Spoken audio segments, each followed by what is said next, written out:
Hello, this is Amy, and this is week 3's discussion talking about summative and formative assessments. As we learned from one of our videos from this week's resource list, formative and summative assessments are two of the most common assessments given. Formative assessments, I liked how the video described it as informing. So what happens during those, they're quick, they're in real time, and it gives the teacher a chance to create and form their instruction around what the children are learning. They're doing quick checks of understanding. And if they see the students are struggling, they're going to kind of slow down the lesson, or if they're getting the lesson, they're going to maybe speed it up. So it gives them a chance to form the lesson as the students are learning in real time. Summative assessments, they're a summary of what the children are learning, and those usually take place after a longer period of time, after a lesson, or I'm sorry, unit, or a trimester or quarter ends, and all of the lessons learned through that time period then is given on a test. They can do projects, they can do presentations or quick interviews, things like that. So some of the differences, formative again is quick checks of understanding, and the summative is exactly what the learner has learned. So I'll get started.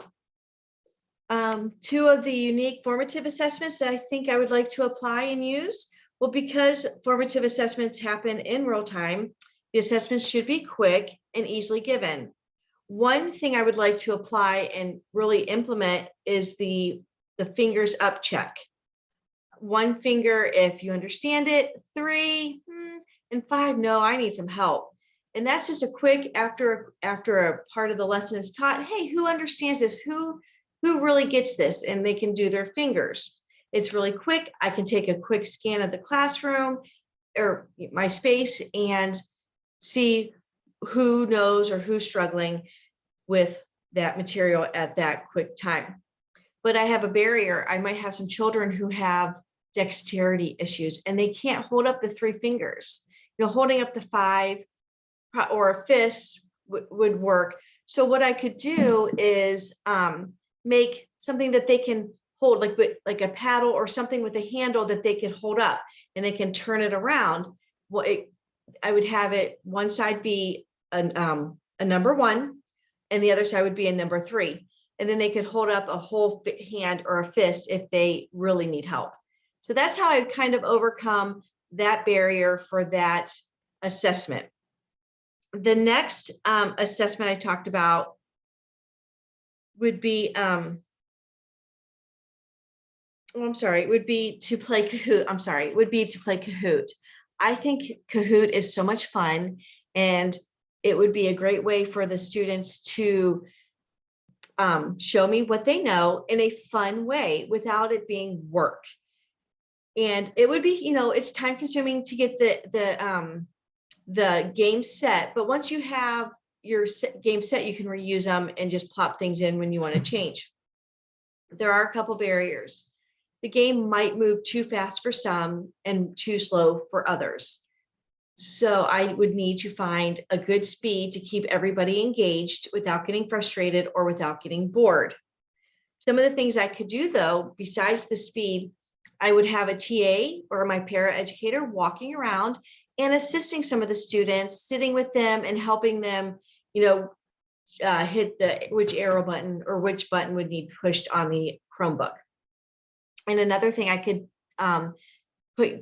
pair students up with varying abilities, and they can work together as a team, and they can also, they can talk about the answer, what they think the answer is, and then, go from there. And I think that's nice too, that they can learn from each other, and they can also help each other without the frustration of it going too fast. And then if it is going a little too slow, the one peer is able to talk through the answer with the other peer. So those are 2 of my formative assessments.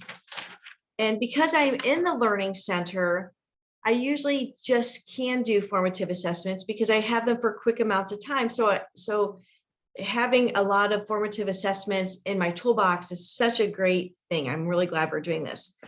But the summative assessments I would like to implement would be using the computer-based iReady testing.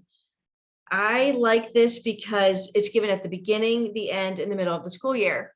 And it allows the students to take the English language arts and the math testing test. And it gives us real results. So I can see them as they complete each, or the teachers, the gen ed teachers can see them as they complete each section daily, what their scores are, how they did, are they moving too fast? So it's a really nice tool to have. However, there is a huge barrier. I have students who are just not reading anything and they're just click, click, click, click, click, click, click, because they're bored. They can't read it. You know, they struggle reading. And as they, you know, they do very well and they're successful, but as they go on into the test, it does get harder for them. I really believe that the best solution for the students is to make sure that my students have the accommodation speech to text. So they would have their headphones on and they can hear the test being spoken to them. And I think when they hear it, they're going to understand what's being asked of them, and it might keep them a little bit more engaged. So I think those are two of my summative assessments that I would like to use. And all right, I think I answered everything. So, okay. Well, I thank you all very much for watching this video and giving me any feedback, and I look forward to watching your videos as well. Thank you.